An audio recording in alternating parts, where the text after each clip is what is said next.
Good evening and welcome to another episode of Jill and Frank, episode number 36. Unfortunately, we're going to be on and off again with Jill. She's Danny House. Something's going on. I won't get into detail, doesn't matter.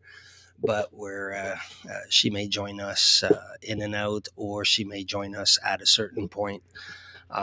But either way, for now, for once tonight, I decided to show up a little more prepared. So ahead of the show, I decided to jump on the computer and get some inspiration on some topics. And here's what I came up with. Tonight, I would like to talk about the meaning of suffering, for one. The other one, the meaning of suffering. I think that's an important one, you guys. Like you have to understand suffering is a part of life. And if we try to avoid that, we get ourselves in trouble. It doesn't work. Okay. So, if anything, stay for that, watch that part. Suffering is an important part of spiritual life, sadly, but it is what it is. Now, that ties into our next topic, which is the meaning of transcendence. Now, what if I told you that you can't stop suffering? However, you can have your consciousness transcend suffering. See what I did there? I used it in a sentence. All right. I'm just joking with you guys. I'm just being silly. But here's the deal. What transcendence means at its core is basically getting over something, right? Now we're gonna get into the details as to why that works on a spiritual level and why that's important. Uh, but for now, enough said. The role of compassion in spiritual practice. Um, Now that is super important. Now, compassion. People throw that word around. Compassion. What does it really mean, right? And people I think people make themselves the victims in order to show compassion. And those are not the right things. Like compassion, maybe we'll look at the dictionary definition. I didn't even think about that. Um, but compassion is important. You have to have that connection with other humans, you have to have that connection with the universe, with Source. And that, in part, is what compassion brings you. Now, the role of intuition in spiritual growth. That I'm keeping that one for last because it is the most important. Uh, I'll give you a little hint. Your intuition is the language that your higher self uses to speak to you. Hmm. Yeah, that's deep. Not your guides, not your um, there's different layers of everything, and different systems have different explanations for it anyways, so I'm not going to get into that. That is not one of the topics tonight. We can make it a topic later if you guys would like. Please leave comments if that's what you'd like, but for tonight, that's not what it's about. But we're going to talk about intuition. Now, each of these parts, I want to jump into, and I hope I don't forget. I want to start trying to give you guys a little more practical advice if I can. Things you can do in your everyday life that will help you with certain things, right? So that being said, let's start with uh, our first topic, and let's see if we can make anything practical out of the meaning of suffering. um, so let's start. Actually, you know what? Let's do. Uh, I could have come prepared, but here's what: the meaning of suffering as a dictionary, definition, the Oxford languages. The state of undergoing pain, distress, or hardship. Weapons that cause unnecessary suffering, right? So, pretty straightforward. That's suffering. In distress, going through hardship, undergoing pain. All right, that doesn't sound fun.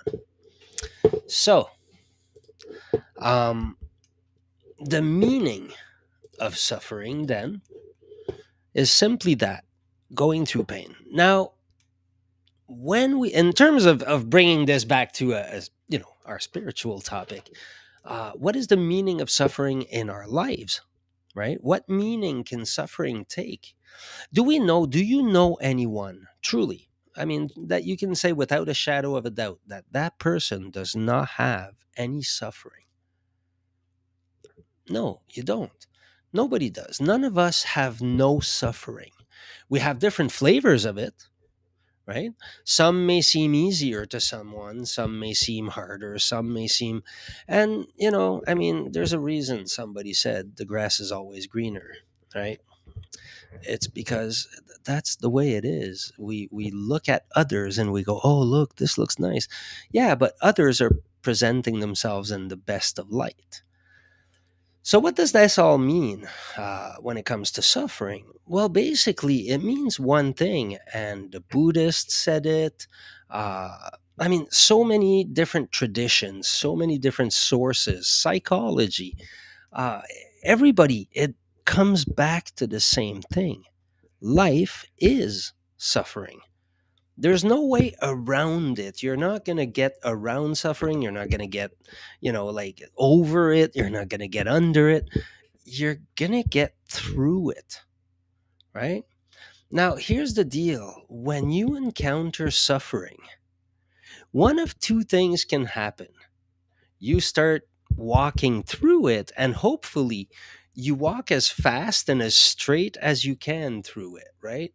You take the lessons that are in that suffering, but you do it in the most efficient way. So you know what, here's the deal. Anytime you get through a phase of your life where all of a sudden things start falling apart, everything seems like it's losing its footing, there's a message in there. Something's happening in your life, and you need to learn the lesson.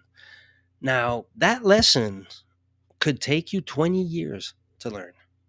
That lesson could also take you, I don't know, 6 months, like depending what it is, right? Obviously, some lessons take a little longer than others. But still, if you come into that suffering and you say, why is this happening? What am I doing? What am I not accepting in my life? What am I not releasing into the universe that is preventing me from moving forward in an unobstructed way? Because I believe this. I believe that if you don't have the wrong attachments, if you don't have attachments to results of over things that you have no control over, if you let go of the things that you actually don't have any control over. And here's some news, people. That is everything but yourself.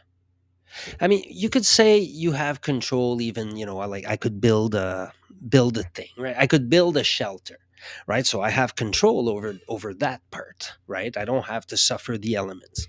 Well, yes, I do. However, do I have control over the fact that I may hit my hand with the hammer while I'm building it? Do I have control over, so when I start off and I say I'm going to build me a shelter, now, I have a plan, and this road from point A to point B, where I end up with a full shelter, looks a certain way. But here's what life will do to you: life will make that path have to take a whole bunch of zigzags and not go in the straight line that you had envisioned. But that's just how it works, right? And this is why the Buddha said, oh, okay, so life is suffering, right? That's what he discovered. He set out to go end suffering and came back and said, well, there's only one way to end suffering. And that is for each of us to actually accept suffering and to accept our fate in this universe, to accept our role, to accept that we are actually pretty weak creatures when you think about what the universe has in store for us. But we also have the power to create, and that immediately puts us right over everything. But the truth is, humans, when you look at the actual creature, we're pretty fragile. But we're incredible. We have incredible, like fingers and whatnot. Anyways, I'm getting sidetracked here. Now, here's the deal. In my life, I've encountered a lot of suffering. Okay. Like I started when I was 2 years old, I was getting beat up by a neighbor. Um, I don't know how I'll ever be able to explain to people what that does to a child. Um, and I mean, by all means, I don't even understand how I made it as far as I did, because truly, when that kind of stuff happens, it leaves a scar, a really deep one. I carried that one for years, right?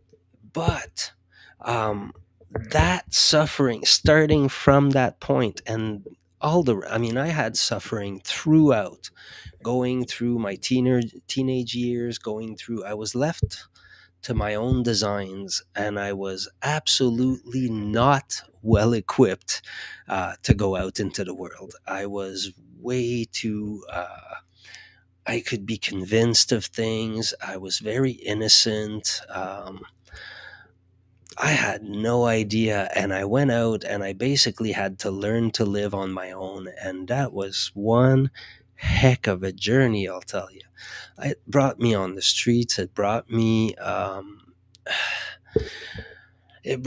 drugs. It brought me to places that I I I I want to say places I would not wish to my worst enemy, but at the same time, I have to be honest and say I regret none of those places. I regret none of the people I met. I regret none of the experiences I had, because they made me who I am today. And that person, I believe, can bring value to the world. Like, I do believe I have something to share with you guys. I do believe. I mean, look, I took it from that child all the way to this man who has confidence, who will show his boundaries, who will, like, defend them, who will. I mean, I went from 0 to 100, right? And this is what I aim to show you guys, is how to get through your own suffering and how to make it count, because you're gonna get through suffering, right? Now, here's the deal. You're gonna find this absolutely, ridiculous, some of you, but you want to have as much suffering as you can, in a sense, because each time I've suffered something, I'll tell you what, at the other end of the suffering, there was a rainbow, there was a thing, there was something waiting there. There was, when you have that experience, what comes out on the other side is usually a new strength. And that new strength, it's like a video game, for God's sake. I mean, it's literally, you're going through levels and levels and levels, but they all come with more and more and more suffering, not less. As you go forward, you don't start getting less suffering. You just start not reacting to the suffering. You kind of start going through it and going like, oh yeah, that's fine, right? Like, your car breaks down, you get a flat tire, you start walking to, I don't know, get to a garage somewhere. You look back, the car explodes, and you're going like, hey, I guess it was time for a new car, right? Because guess what? Regardless what you do at that point, the car just exploded. You don't have a car. You're walking in the cold, and whatever happens, happens, right? Now, let me tell you something. That was one of the gifts I received from living on the streets, right? Now, how do I convey this to people without saying, hey, go live on the streets? Because obviously, I do not recommend it. But sometimes I don't know how to express things to you guys.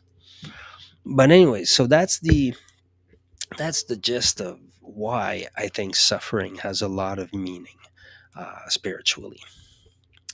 Now, the meaning of transcendence.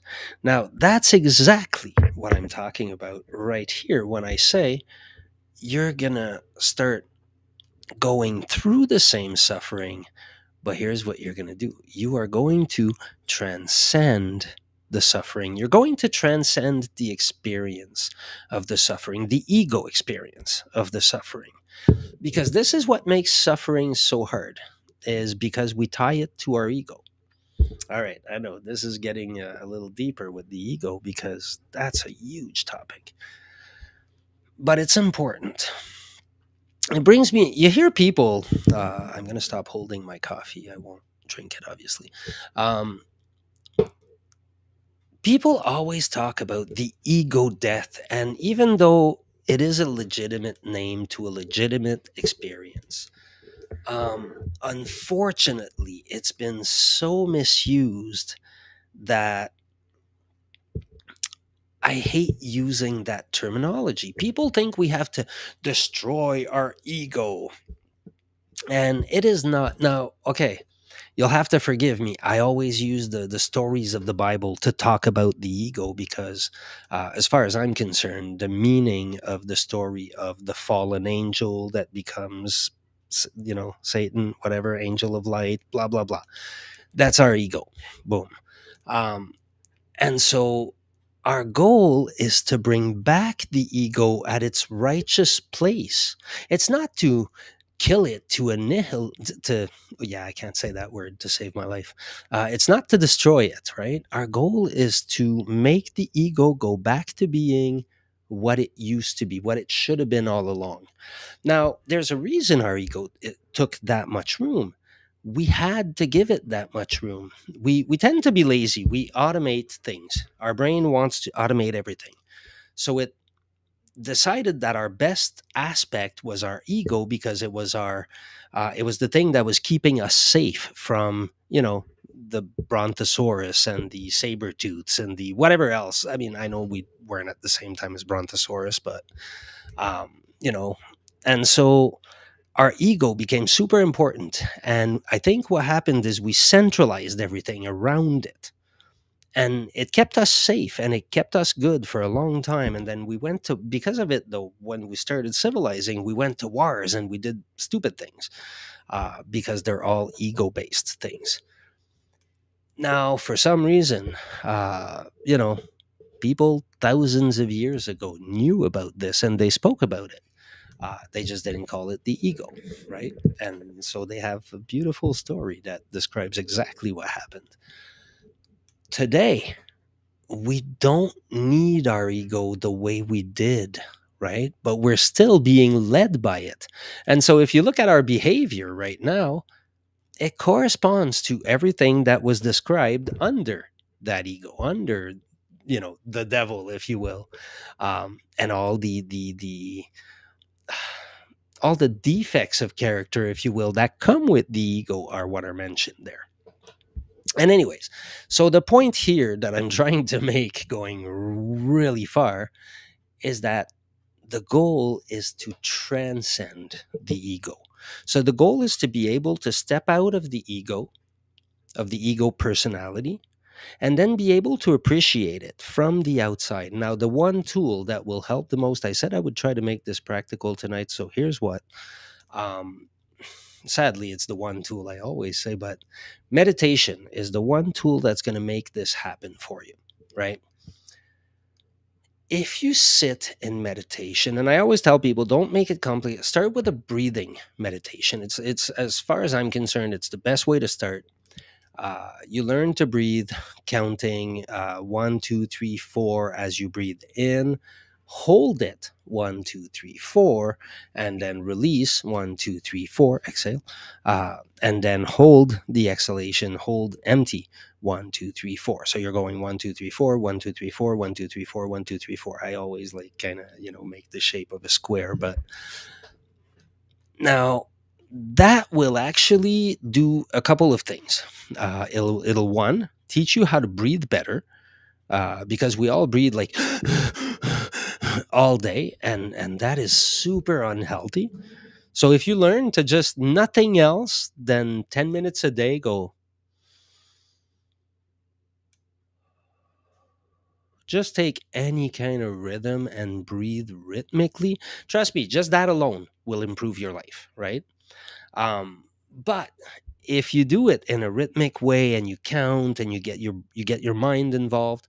Now, you're not trying when you meditate, you're not trying to empty the mind. That'll come sort of by itself, if you will. At first, what you want to do is let the thoughts go. And as they come in, right? Like as you're going like, "Oh my god, did I forget to lock the door?" You kind of go, "It's okay, we'll check after meditation." Okay, and then you let it go.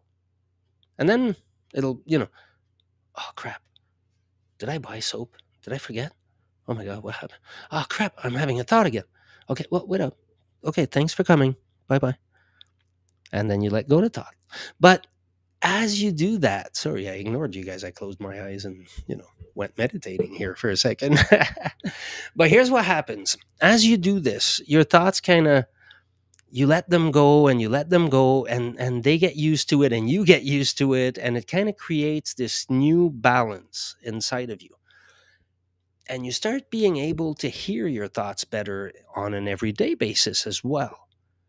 And that's important because now you start being aware that, more than likely, like most of us, unless you grew up in a wonderful family, you probably, tell yourself all kinds of garbage. Like anytime you do something wrong, you might be like, "Oh, for God's sake, you're so stupid."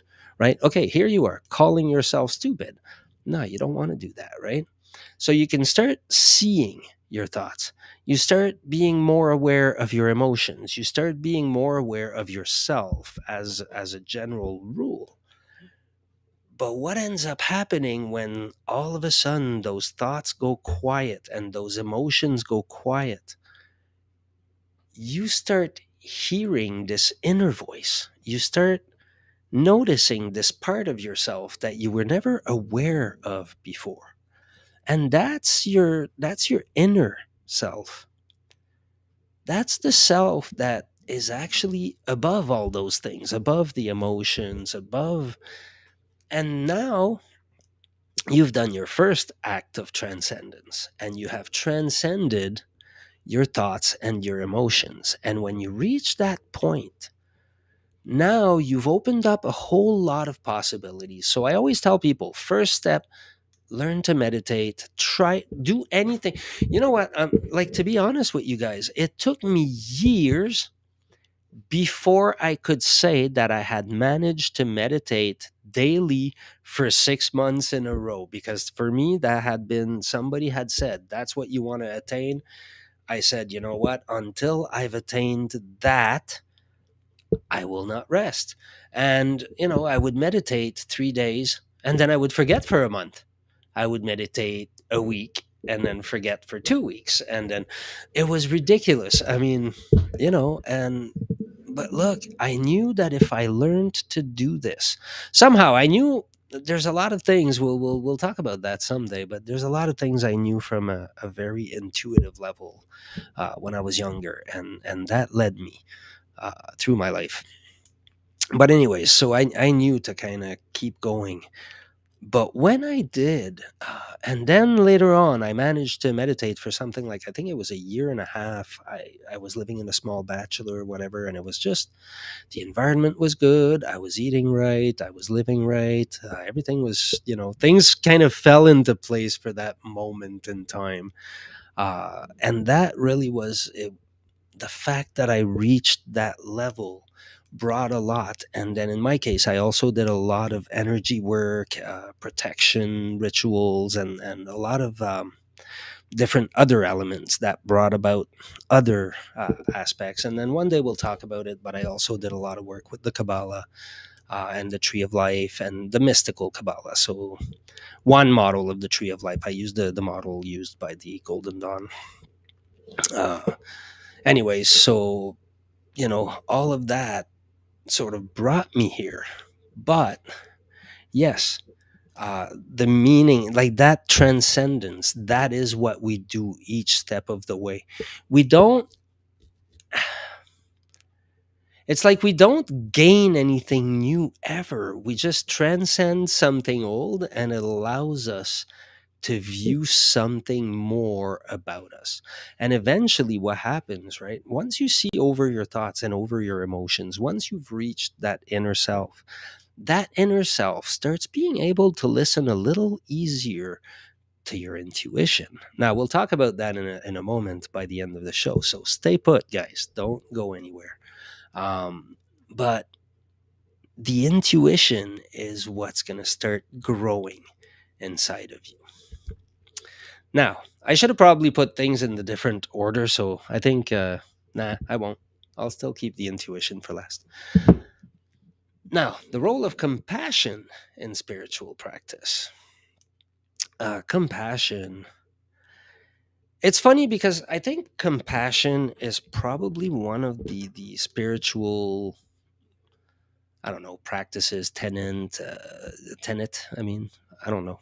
I'm French, uh, but it's one of the things that is misunderstood, right? Compassion and forgiveness, both are very misunderstood in the sense that it's like people use them in order to victimize themselves.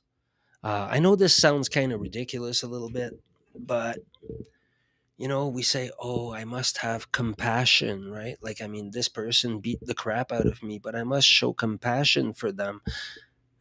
Yes, but no, not the way you intend on showing compassion. Now, showing compassion may be, you know, not going crazy and beating them up. No, but showing compassion will be letting the person, letting someone learn on their own, letting someone understanding the imperfections of another human being, right? Now, even, okay, I'll take a crazy example, and I'll tie a little bit of forgiveness in this. Um, I was, somebody attempted, well, no, somebody did, I guess, sexually abuse me when I was a kid, like a priest in a camp I was at, whatever. And he only offered to touch, and I said, "Uh-uh."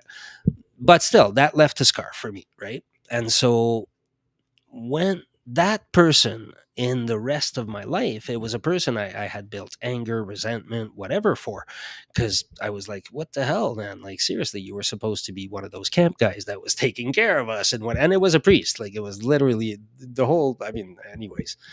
But, and so a lot of hatred was built there, right? Among other hatred for other people and many other situations. But that one was there. Now, when I dealt with the forgiveness part of it, does it make it okay for that person to have done what they did? Of course it doesn't. Does the fact that I have compassion and understanding for who they were and what it may have meant in their life, what was going on in their head, right? Now, the fact that I have this does not mean I'm going to go and become best friends with that person, right? Like, if I ever came across them, if I even knew that it was them, really, I probably wouldn't know. And would I care? Not even. But here's the deal. Um, yes, in order to be able to have to give forgiveness, and not give forgiveness, but really forgiveness is done for ourselves. But in order to forgive, I had to be able to show compassion. I think I had to be able to feel compassion for that person and to be able to say, you know what, they were a suffering person. They were trapped in a world that, why were they in that world? What was their situation that brought them there? I don't know. I don't want to know. Um, but you know what? I have to have compassion for that, right? Does that mean I would ever go in a room with that person? Does that mean, if I knew who they were, I would not have denounced them? Does that mean, I mean, yeah, all of that, right? But also, I'm able to show compassion to that person. And so I believe compassion is important, but it is also abused. We also go, oh, I must show compassion for, my husband that's beating the crap out of me every day. No. Show compassion, yeah, sure, from far. Understand that he's a troubled person after you leave him, right? Like, one does not stop the other from existing. Now, let's go to the big one because I believe that's the most important one of our topics tonight, and that's the role of intuition in spiritual growth, right? Okay, I'm back and I'm about to have my camera in 1 minute. Okay, well, we're counting, and we're at the last topic, but the best one. So it's funny you showed up right on time. Um, it's the role of intuition in spiritual growth, and we kind of talked a little bit about it before. We uh, Push it up. we brought it up a few times when talking about transcendence, and getting over the ego. What is this? Not this, my camera. I don't need that. That's not my camera. That stays down there. So, all right, you guys. Um, so the role of intuition. Okay. Well, once you, like I said, right? Let's assume. Let's start it from we were having this. The intuition was starting to show up. We were having the experience of removing our thoughts and removing ourselves from our thoughts and our emotions, right? Now, from that place, we start feeling our intuition more. Now, we've always felt, I'm sure most of you, you've always felt your intuition. You've always had that thing in that little voice inside, right? Where you go in a situation, somebody wants you to do something, especially when you're younger, right? Somebody wants you to do something, and you're like, oh, this is not going to turn out good. This is not going to turn out good, right? But you kind of do it anyways because your brain is telling you, yeah, but you'll be cool or whatever the case, right? Well, that little voice turns out is always right. And often in our lives, we'll notice it and go, oh, for God's sake, I should have listened to that voice. Why didn't I? It's always right. Well, that voice, as we become more mindful of our thoughts, of our emotion, of our position in the universe in some way, like I know it sounds big, but it's not that big, um, then that little voice, it starts getting louder and louder. And if you're lucky enough to dare listen to it all the time. And this is where it's another topic that was proposed for tonight, and I should have put it on. But if you have a little faith, if you're willing to trust, I'm not asking you trust in a God, trust in a, no, trust in a process of the universe. When I ask you to trust gravity, do you question life and God and the existence of aliens? Or do you just go, if I grab this thing and I drop it, it drops, right?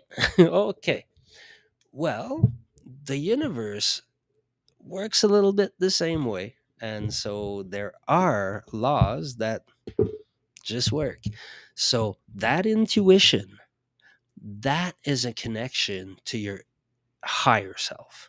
Now, that has many names, and I suspect it's probably in some ways, in some large ways, very similar to the meaning of your subconscious in a way. But it's more than that. It's more than your subconscious because it has a connection to your soul, it has a connection to much deeper, and you can receive information from it. When I say information, it's when you start on the path, you start at a place where there's one truth, and um, truth is not malleable. But as you get further and further and further along the path, that same truth becomes much more malleable, uh, and so you start being able to experience things of a nature that is beyond our usual truth. So when I say it has truths, um, they're not like useful advice. It is your intuition gives you useful advice nonstop, every day, all day. Just listen to it, right? But once as you do that and as you become in contact, now there are methods by which one can gain access to their higher self, right? Because you can create visualizations, you can create all kinds of methods by which you access and tap into that energy, because it's an energy. Everything is energy. We'll get into that topic. Look, I keep on saying we'll get into that topic. Somebody write the topics for me, because I say that a lot and I don't think I remember most of them.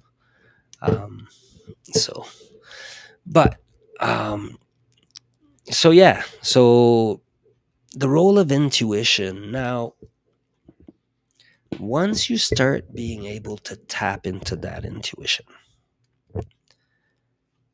something will happen, and it will require a lot of faith.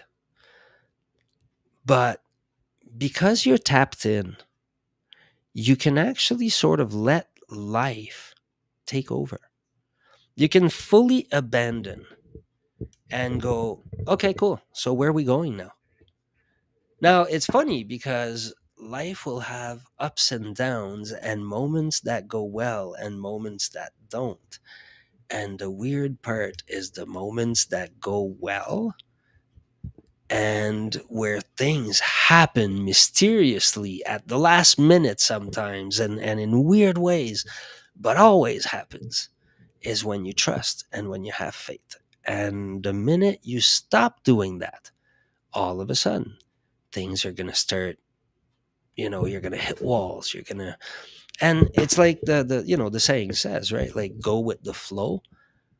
Well, at a universal level, that is exactly what you want to do. Exactly. It's just you got to learn to perceive the flow.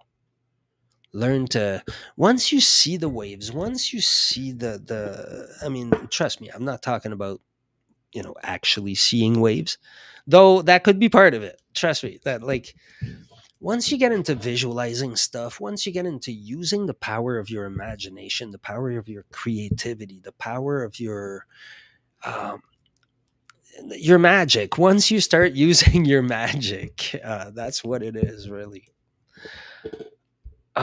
What you can accomplish is incredible. Now, here's the thing: humans use our magic all the time. We use our power to create all the time. We're just unaware. If you watch everything that's going on in the world right now, and you watch every Hollywood movie in the last 50 years, well, what you'll notice is that we're going through uh, almost every scenario written all at the same time, at once. And it's funny because the reason I believe that's happening is because we have the power to create. And so we created an alternate universe. We created a way where the story goes. And now we're going through it because we created it, right? When people talk about the law of attraction, and I know sometimes the law of attraction gets a bad rep because it gets oversimplified. It gets people go like, oh, if you think you're going to be happy, you're going to be happy, which in essence is true, right? But if you say, I will visualize myself with a job and sit on my ass, you're not going to get a job, right? You have to your body, your emotions, your thoughts, every part of you. This is how a magical operation is done. You need every part of you to be in sync with your goal, right? Now, it's also basic life. So magic, basic life, same thing.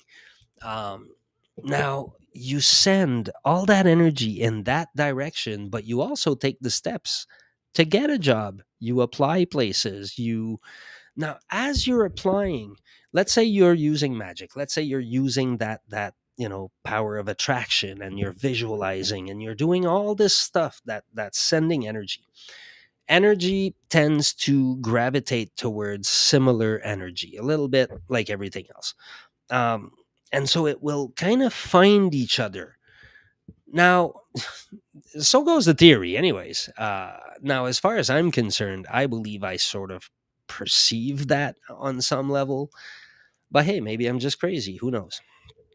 But what ends up happening is you're now creating a situation where maybe you wouldn't have seen the ad in the newspaper for that. Okay, I'm old. The ad online for that job, that's gonna end up being your job. Why? Because you weren't thinking in that direction. You weren't feeling in that direction. You weren't investing yourself in that direction. But if you're sitting on your couch with Cheetos on your chest and going like, I want to have a job. I'm going to visualize myself with a job, and you keep on eating the Cheetos, it's not going to work. I have nothing against Cheetos or people watching TV. But you know what I mean, guys? Like if you want, like, immerse yourself in what it is you want to accomplish, and you'll accomplish it. Like, definitely. You may fail 3 4 times, fall on your face, get back up, take off the dust, keep going, but you'll get there, right? Now, yeah, some people will say, no, you can't accomplish everything you want to. Somebody with no leg may not run a marathon. Now, that being said, people with no legs are running marathons faster than people with legs these days. So careful what you say, right? We said that for years. Oh, you can't ask a guy without legs to run a mile. Well, guess what? They run it faster than the other guy now. So hey, maybe you can, right? Maybe we're capable of a lot of things. Yes, we are creators in many, many levels. And that's what that means. And that intuition. Now, here's what I'm going to bring you a little bit down a crazy rabbit hole here. This is my own belief a little bit. There's a thing, it's called the law of Thelema. It's a thing that magicians have. It started with Aleister Crowley writing a book, the Book of the Law. And the gist of it, the main important part that I take out of all of it, is the main tenet of that law, which is do what thou wilt shall be the whole of the law. Love is the law, love under will. Now, all that says, do what thou wilt. Unfortunately, even people that have read that crap and studied it, some of them still act like it said, do what you want, which it isn't. Your will is, and this is where we tie into our topic, your will is what that higher self knows that you're supposed to be doing on your path right now.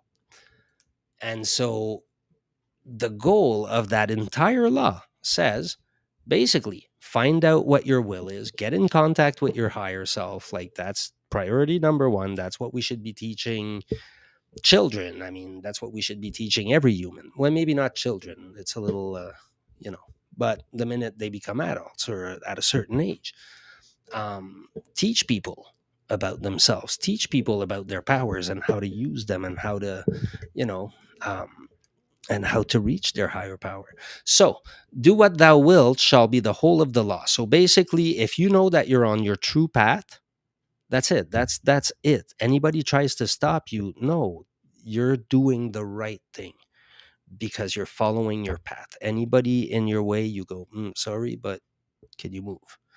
Um, Love is the law, love under will. So, love everybody. Obviously, that's always been the number one rule, the most important rule, and the one that magicians tend to forget out of this whole thing. They're looking for communication with their higher self and or guardian angel. There's different names for the process, but I like higher self because it represents truly, I find, what it is, which is a yeah. Anyways, anybody that gets there will know it can be both are very fitting, so I don't know which one to give you, but higher self is the one I use, so be it.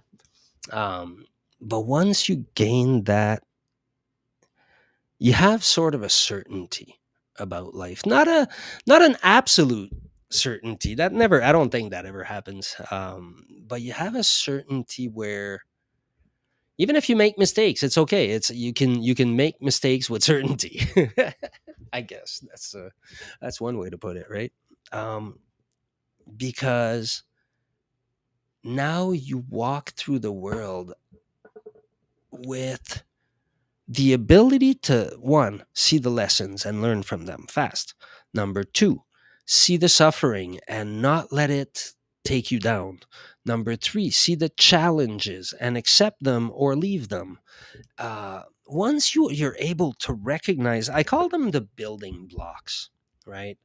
My own thing, my jam, it's called the boundless mind. And the reason I called it that is because for me, that's what it is. It's about removing all the little walls that we have in our little world, in our little universe, and allowing ourselves to go different directions than we normally would. So, if I believe something today, allow myself to challenge that and to say, what would happen if I believed the exact opposite tomorrow? When you encounter people, do you, if you have a divergence of opinion, do you immediately enter a fight where you have to show that your side is right? Or do you stop and say, hey, here's what, for the next 20 minutes, tell me what you think. And then from what you tell me, I'll tell you where I stand. You're the very few if you do that. Not a whole lot of people do that. And that is a skill, right? Now, I talk a lot. I don't always manage to do it well. I'm learning. That's the reason my altar has a little baby Buddha on it, um, because I'm learning to listen with the, what could I call it? With the amazement of a child, right? If you can listen to others with the amazement of a child, um, yeah, you're going to go through life and you're going to discover amazing things. Here's a wonderful experience. If you've never done that and you're young enough to do it, if you're not an old folk like me, um, if you get a chance to go volunteer with old people, to go anywhere, any room where you'll find a large amount of old people, go hang out there every so often. But as you do, go there in the spirit of asking them what it is that they take with them to the grave. I know that sounds a little, what the heck? But go ask them, what do you remember most of your life? What was important? What do you regret? Um, what is the one lesson you would give me if you could give me one? Now, some of them are going to be totally outdated because, yeah, things are moving so fast right now that, yeah, a lot of it is not going to be. But here's what's going to be not outdated, I believe, because when I was a kid, I did that. For some reason, on my mom's side, there was a whole bunch of old people and they were all dying one after the other. And so I would continuously end up at a funeral home with a whole bunch of old people. And since I didn't have a whole lot of role models in my life, and I felt I was left to discover life on my own, well, I decided to go see groups of those old people and say, hey, tell me about back in your day. Tell me what's important. Tell me what to remember. Tell me, if there's one lesson you're going to give me to go through life and survive, what is it going to be, right? And the answers I got from those people were unbelievable. I mean, I'll tell you what, not one of them mentioned their work. That's for sure, right? They mentioned the people. And some of them, I mean, many of them, mentioned the people in their lives with tears in their eyes. Sometimes it was tears of happiness, sometimes it was tears of sadness, but they all had beautiful stories about their children, their grandchildren. They would look at me, right? I was probably 7 at the time, like I was in those ages. They would look at me and say, oh, I have a grandchild your age, and they would tell me the most amazing stories. I learned a lot from that, and I recommend anybody does that. I recommend anybody, go try that. Go spend some time with old people and learn from them. Learn what they remember from life, what they miss. I'll tell you, a lot of them, it's probably their children. They probably wish they could see their children more often. If you've got parents and you're listening, hey, might be worth giving them a call. I sucked at it, so I'm not giving you a lesson. I really sucked at calling my parents, but if you're better than me, then good for you. Um, so let me see. I'm in the mood to keep on going with you guys tonight there, and so I'm gonna look at what else. The importance of self-reflection. How about self-reflection and self-responsibility? It's incredible. People, I mean, I don't know why I'm so sensitive to it, but I'm very sensitive to people that constantly come and tell me what others are doing wrong in their life. And don't get me wrong, I have gone and dumped that exact way on more people that can be counted. And I mean, I don't know. I think somebody in the program, right? I came in and went to Narcotics Anonymous, and I had a sponsor, and one of my sponsors, I think, was what got me. Um, what got me through that, right? Anyways, so the importance of self-reflection, right? Like you learning to say, hey, what's happening with me right now? What part am I? Everybody's able to come in and say, look, my wife did this, my husband did that, my brother did blah blah blah. Everybody else in their life did everything, and pour them, and so on and so forth. Now, that's what that yeah, that's where I was going. That's what that guy taught me. My sponsor was to take responsibility for that. It's not the others that are responsible for my life, it's me. So he would not listen to me when I showed up. I'd show up, and I was going through hell with one of my girlfriends at that time and whatever, and I'd show up and I'd be like, oh my god, you won't believe what she did, blah, blah, and he would walk away, and I was like, no, what is he doing? And I felt like, oh my god, that guy's such an a-hole. And one of my buddies that was really close to me that would watch the interactions, he was like, Frank, I don't think you realize what's going on. And I said, no, I don't, because I feel really rejected by the guy. And he said, well, it's because every single time he goes away like that, it's because you're not talking about you. He wants to know how you're doing. And I was like, well, I'm telling him how I'm doing. Like, this is what I'm going through in life. And he was like, no, you're telling him how XYZ is doing. And that was at that moment, I kind of had a small seed of a realization.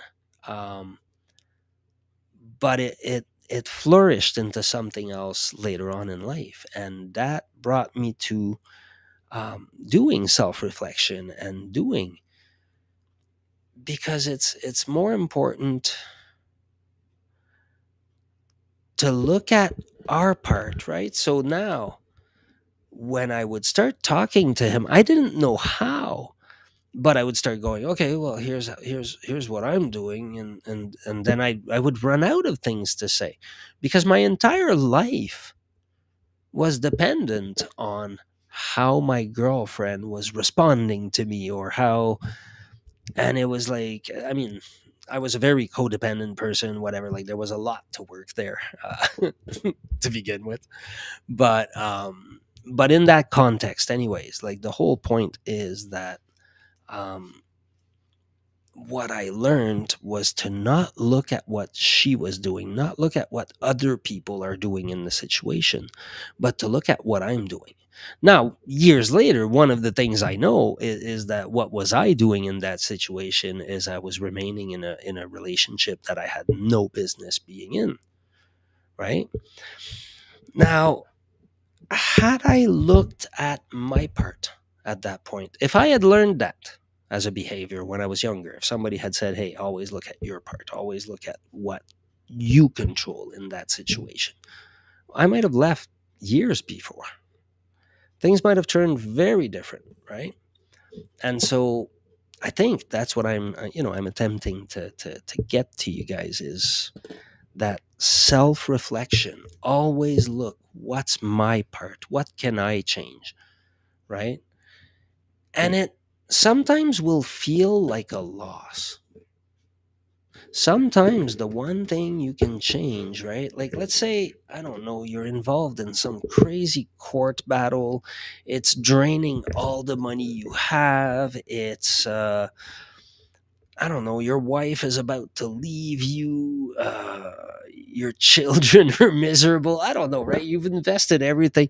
And at this point, you're so involved and it's all becoming a big ego thing, right? And um, yeah, maybe it's time to go, wait a minute, like, is this, maybe the decision might not be the one where you win. Sometimes the decision will be the one where you lose, and you'll go, you know what, I'm going to lose this fight because it's going to save me from losing way more. It's going to make me win on other fronts, right? And so, being able to look at yourself and do some self reflection and to say, all right, am I truly giving my best in this situation? Am I truly doing the right thing? Uh, I think that's a very important thing. And if you want to journal about it, that's an even better thing. That's another tool that you can use. Um, yeah, and please share, subscribe. That's Jill just helping us there for a moment. She managed to jump in and give us a little bit of a hand on the technical side. Are you going to be managing to join us, Jill? I'm having Jill? some serious technical difficulties. My camera's not on my screens. It's not working. Oh, and I guess you can't hear me. You I hear me? can now. Yeah, yeah. Yeah, yeah. Oh, now I can't. You Oh. just muted yourself. Oh, wait up. Okay, you hear Okay, there me? you are. Yeah, yeah. Yeah, because you couldn't hear me. I said I'm here, No. but I'm having serious technical difficulties. I got both phones working, but I have one screen not working and I have no camera. But I am here in spirit. Well, that's what counts. I mean, all right, so let's talk about spirit. We have Jill in spirit. Well, really, you're coming in at 58 minutes. So I mean, I've covered all four I've topics been here and on brought and another off. one. I brought in another I've been topic. trying to make my screen work. I wanted to come in on camera, but I couldn't make it happen. I want to talk about prayer. Is that cool? Okay. Uh-huh. Okay. Just because you hear of prayer, and you always, the minute you hear of prayer, you immediately navigate to the big religions, right? You go, okay, Mhm. so Muslim, Christians, like all those guys, they pray. And then all the spiritual people kind of, not all, but some spiritual people, they kind of go, well, yeah, that's no, that's the religion stuff. And it's like, well, wait a minute, no. Like, you don't have to have a particular religion to pray. Now, Right. what is a prayer? It's similar to a mantra, right? It's not this similar because you can be using it as a mantra. I have a prayer that I use as a mantra, and it basically says that, I won't take from the universe, but I will try to give to the universe, right? Try to Mhm. give to humanity. um, and it's an important prayer for me, right? Because it sets the tone for what I want my life to be. um, and so in that respect, well, that's one power of prayer, right? Is to Well, if people you can refer to prayer as different things. Like not Mhm. everybody does mantras. Some people consider it just, talking to your source. Well, that too. That's how I consider it. So I think it's who for each for his own. If it feels right to the person, Well, yeah, of course, that's always. But that's the thing, right? Like praying, how would you pray, right? I would pray by talking Okay. personally. Just About the weather. but the thing is, no, just about life in general. Like Hmm. basically talking in my head. Like not like so basically talking to myself. Like so I consider that my prayer. praying to my higher self, talking myself out of things, in the things, thinking through things. That's how I pray. I don't like go and pray like rosary or Hail Mary or stuff like, you No, know.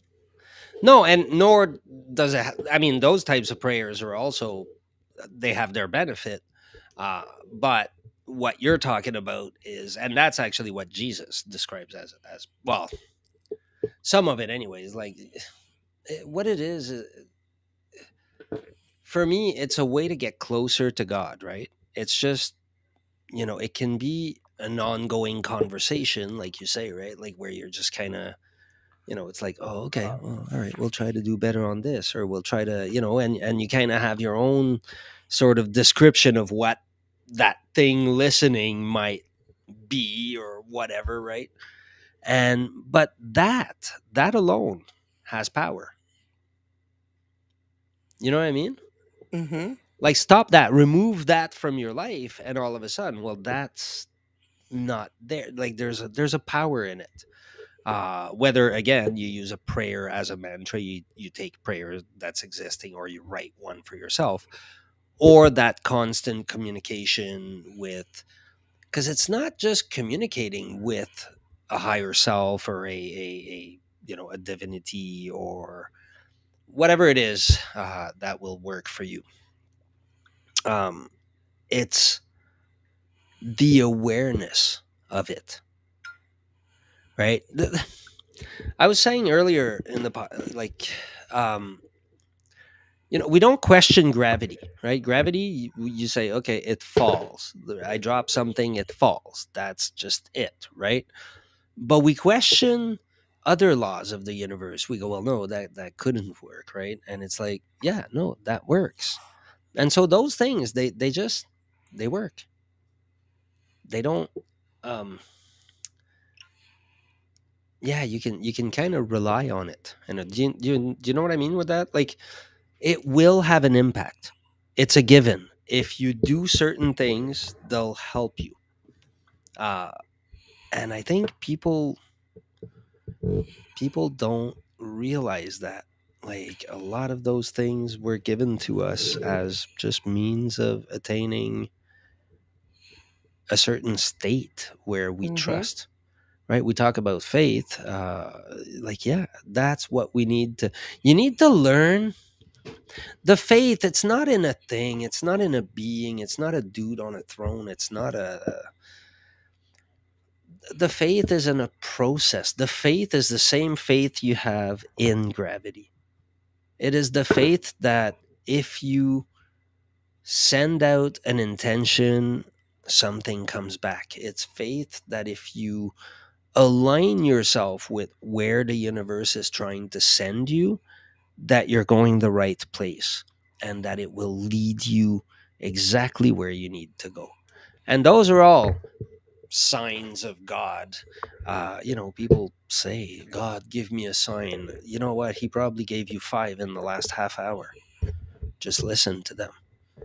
Um, because think of the world as a white canvas, and then we show up. So there is the existence of the canvas, which is, objective reality, but is really white and it's really bland. And then everything else is what we paint on the canvas, each and every one of us. So yes, we're all looking at the same canvas, but we're all covering it with a whole bunch of different stuff. It's almost like a green screen in a movie, Mhm. right? Like, we're just projecting. And that's what we do. We project. So everything is a sign, because everything is a mirror of yourself, is a mirror of your own existence. And being a mirror of your own existence, it becomes a mirror of the world. Now, that's something I think at first you kind of have to take to faith a little bit. The as above, so below concept. The fact that the infinitely small and the infinitely large are the same thing. Um, like that. At first, I think you have to just sort of take a little bit of a leap of faith on that one. But once you start using it and you start seeing it, it start taking shape and making more sense.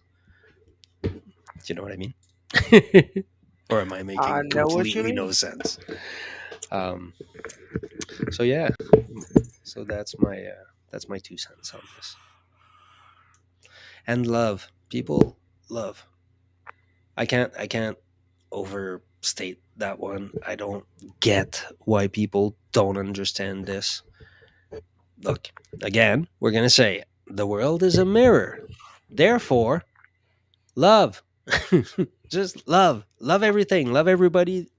Have gratitude. Learn to have gratitude. Learn to love people. Learn to love yourself. And guess what? You'll feel grateful. You'll feel loved. You'll feel happy. You'll feel all those things. Even though you'll still be going through the mountain of suffering that we were talking about earlier. Now, furthermore, because you're able to love yourself and to love the world and to love the universe and have the universe love you back, guess what? You'll be going through bigger piles than the average person. Why? Because you're capable of it. And because being capable of it, you're also capable of going through the kinds of suffering that will allow you to reach the next level of consciousness. And that is something we have to be thankful for, not something we have to shun, right? Um, I'll use empaths because I often use them as an example because I identify as an empath. Um, and I don't even know what example I was going to use, anyways. So never mind. That probably means it's time for the show to reach its conclusion, I think. Um, so listen, guys. Once again, thank you enormously for joining me tonight. Uh, this was fun as usual. I always enjoy coming and talking to you guys. Please bring some topics we can talk about. Share, Oh, I mean, share the live. Yeah, go speaking on, of Jill. topics, I don't know if next week we're gonna. I have the recording edited of the the pre-recorded with Pamela Jones. Okay, cool. So we I could play don't the know if you interview. want to do that next week or if you wanted to just air that as an extra. I wasn't sure what you Mhm. wanted to do. Well, we'll do it next week so we can advertise it and say, like this is what's, and so we'll play it. So if you guys, we're trying something. If we can manage to have guests or whatever, because we had some technical problems, what we're gonna do is we're gonna pre-record interviews with the guests, right? And Right. so on some weeks, if we have pre-interviews from guests, then we're going to throw them into the show, and so we'll be doing a little bit of the show beforehand and then showing the guests, possibly possibly not commenting on it at the same Mhm. time, but I don't think we should, probably, if it's our own interview. So we'll play the interview and then we'll come back, maybe a few And comment on comments, it. Yeah. whatever, and then continue on with the show. Let And us know what you think also of that. You know. so just to get a little more excitement out there, we are getting a little bigger cuz we also have another scheduled guest coming for possibly the week after that. I don't want to get jumped too far ahead, but um Okay. we'll Oh, throw that out there. So all some right. exciting things to come for the future. That sounds fun. That sounds excellent. All right. Well, hey guys. Once again, thank you very much for joining us. If you're one of our usuals chiming in, thanks for following us. I know we know who some of you are, at least.